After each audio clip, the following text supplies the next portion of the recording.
do is to bring some attention to Crime Stoppers and the fact that Crime Stoppers and the public were real instrumental in helping us move this investigation along. It was a long investigation. It spanned several years. It spanned several agencies. We do have 2 people with Crime Stop that send in Crime Stopper tips, and we have their identification numbers that we'd like them to call us, and we may possibly be able to get some reward out to them for assisting us in the investigation. The first one is AA1120. If the person who called in the Crime Stoppers tip, AA1120, would please call in, and AA1377. We'd like to speak to you again regarding these matters. I think this was something that really hurt the community, all the fires that happened and all the damage that happened. And we don't know what the sentencing is necessarily going to be, and I know I've already seen blogs of people really calling for people's heads. And I think it's time that the community take some solace in that it was solved, that these crimes have been taken care of, and that somebody was found responsible. And then now maybe some of the healing from that can go forward and people can get on with their lives.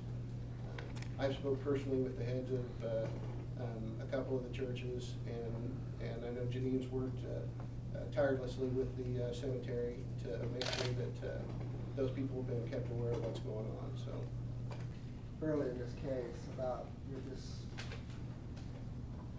how unhappy you were with some of the kids' families and how lack of cooperation probably hindered this case and everything. Are you feeling that justice was served now?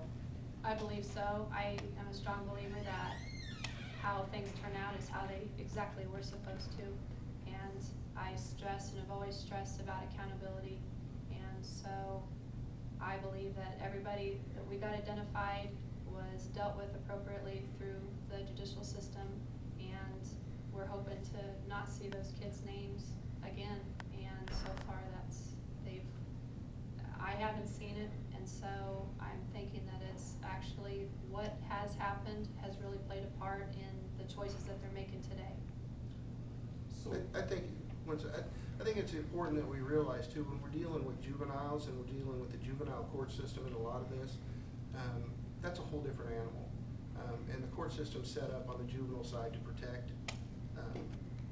kids, and to make sure that they're not overwhelmed by the adult system. So it's a whole different animal when you deal with the juvenile side of law. So I think we can both say that I'll agree with what Detective Fowley said, that everybody who was brought to justice in some way